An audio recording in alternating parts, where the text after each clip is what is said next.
This is course 2, external communication. And in this particular video training, we look at the goals and objectives of communication. And this is part 1 of the course.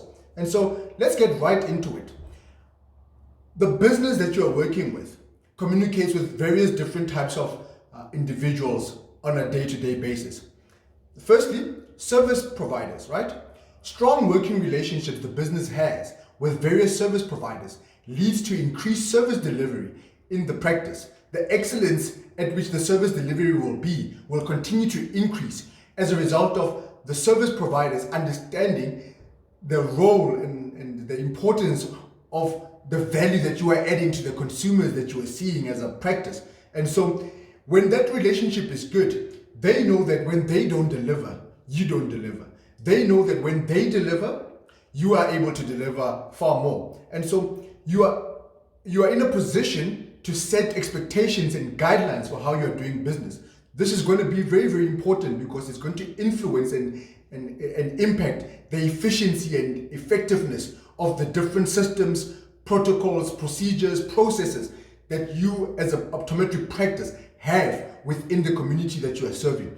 And so it's very, very important that the service providers that you are dealing with on a day-to-day basis have a thorough and detailed understanding of the vision of your brand, of your practice, in the role that it plays within the community that you are serving, so that you can constantly strengthen the ties, strengthen that relationship with them, and know what their expectations are and what you need to be doing as a service receiver from them, so that they can continuously deliver above expectations for you.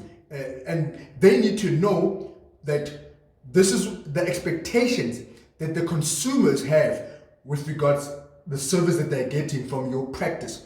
And so how you are expecting to deliver above expectations to your consumer, this is the role that the service provider plays in that.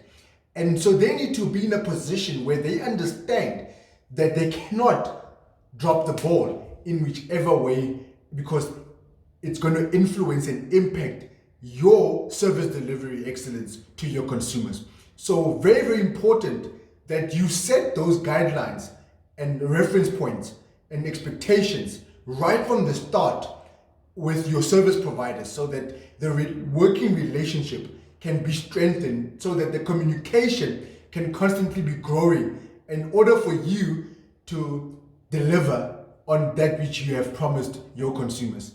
Next, suppliers. Suppliers invest greatly in businesses that they get along with. That's what happens. I used to personally work for a pharmaceutical company, and we were obviously then supplying them with eyewear products, specifically contact lenses. And I remember very, very clearly that practices that the supplier deemed to be a supporter of their brand or their products, there was just this a way in which they communicated with those particular optometric practices. And even me on a personal level, where I felt like I've got a good relationship with a particular practice, how I approached that practice was different from how I approached other practices where I felt like, oh, this is just one of the worst practices to go into. And I'm being honest, that's how it was as a sales rep at the time. And so every company has great products, but most businesses prefer to use and sell products from companies they work very well with. And so relationship building with call center agents and sales reps is very, very key. So as a practice, you and your team are looking and watching this video training right now, and you are looking at communication with your suppliers. Very, very important that you look at it's not just about the great brands that suppliers have. You want to be making sure that you are working with brands and suppliers that it's easy to do business with. As much as they have got great products, but if it's difficult for you to do business with them, it's going to impact how you provide a service to your consumers. So look for brands and companies that not only provide great products, but also are easy to work with. They've got a great team on board.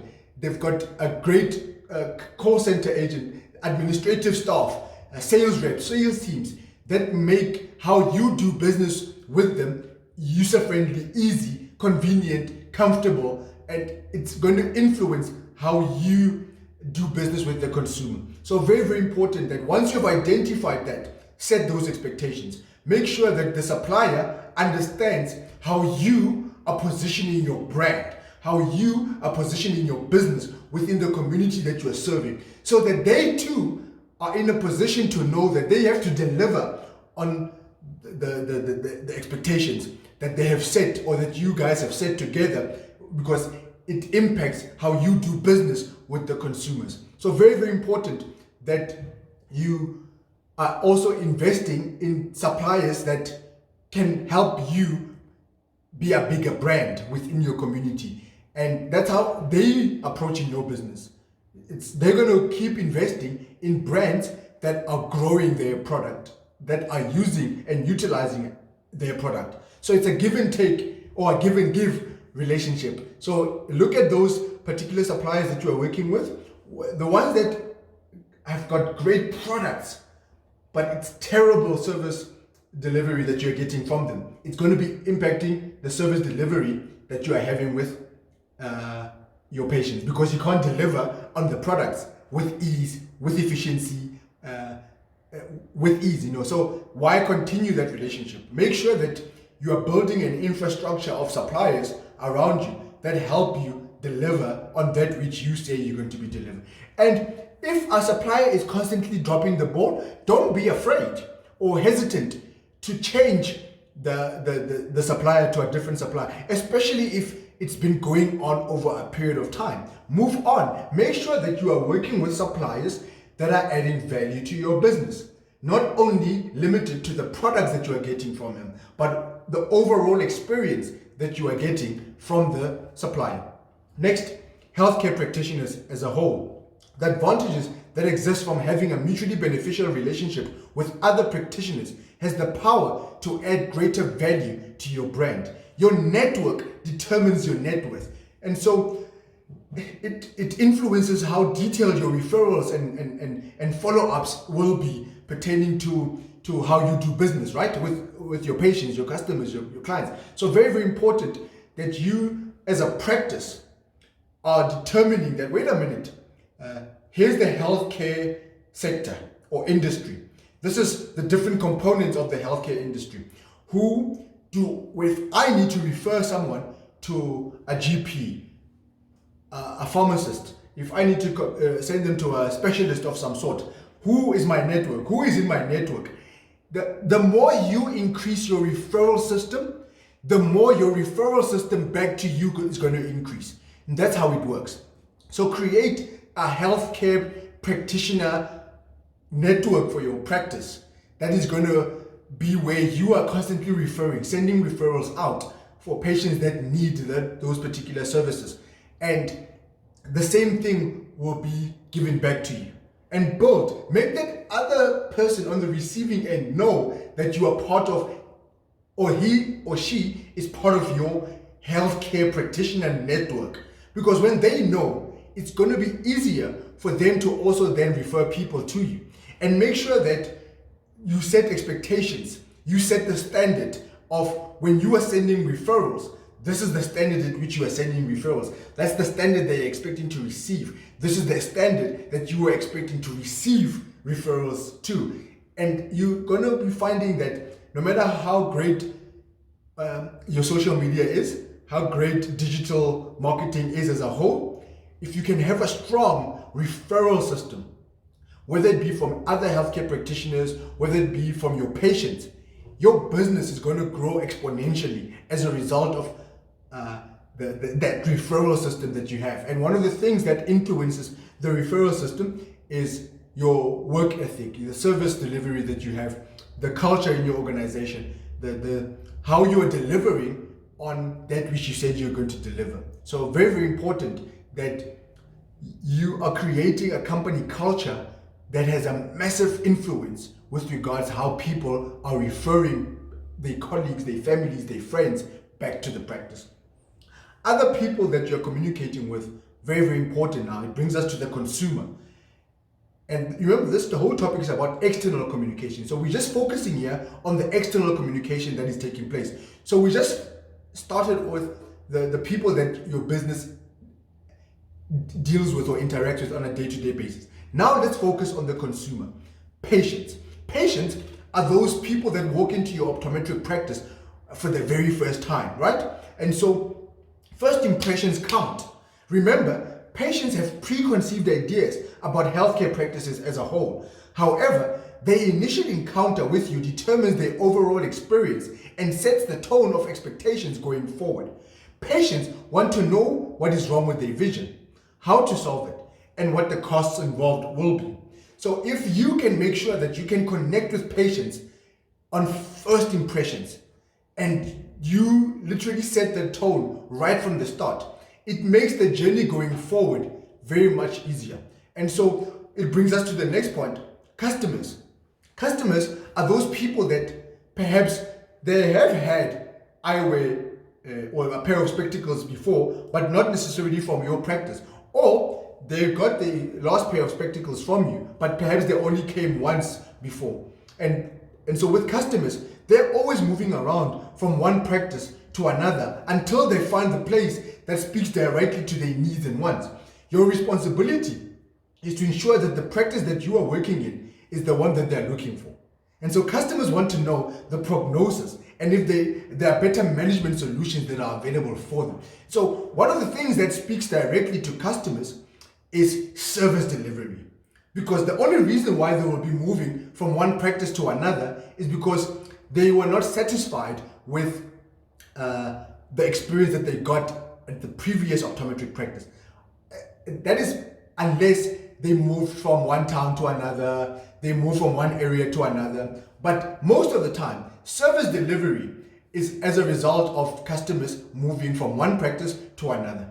When you can win them over with the service delivery that exists in the practice, you have won them big time. They will connect with your practice, they will stick to your practice, and you stand a better chance of converting them from customers to eventually becoming clients. Which brings us to our last point over here, clients. Clients want more than they're willing to pay for, right? However, loyalty ensures that they will spend more and on multiple management solutions and on a regular basis. So the clients they're always going to be wanting discounts and special deals because they've been with you for long. But the advantage with clients is that once they know that you value their loyalty, they will also show loyalty towards your business, and you will have recurring, consistent business from clients. And one of the things about clients is that strengthens that loyalty is the value. Never take clients for granted when you're communicating with them. Make sure that you're constantly improving on the value that they're getting and receiving from your business, from your brand, from your practice every single time that they're communicating with you, whether it's be by social media, by telephone, by them walking into the practice. Make sure that you are constantly showcasing what's in it for them to keep coming to your practice.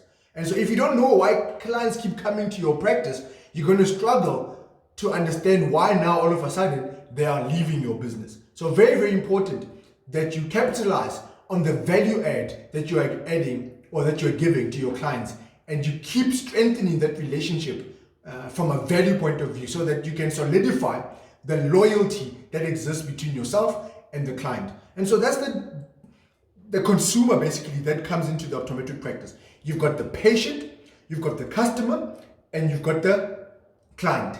First impressions make all the difference with regards to the patient. Service delivery makes all the difference with regards to the customer.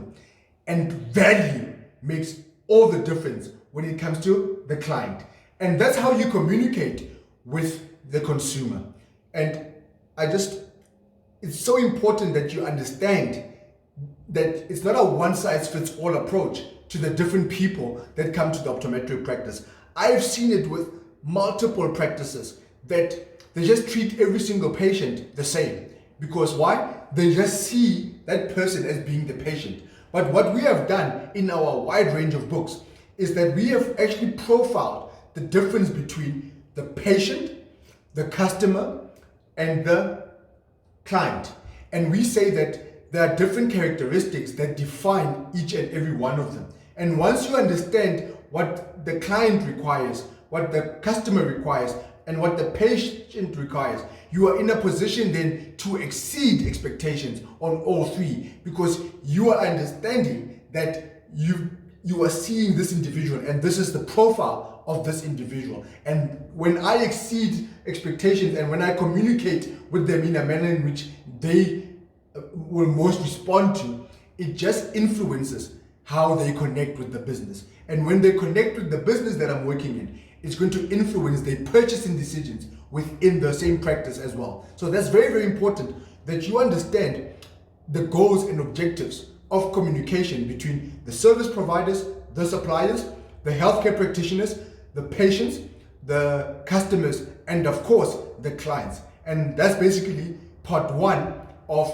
goals and communication, of goals and objectives of communication pertaining to the different components and categories of individuals that I've just alluded to.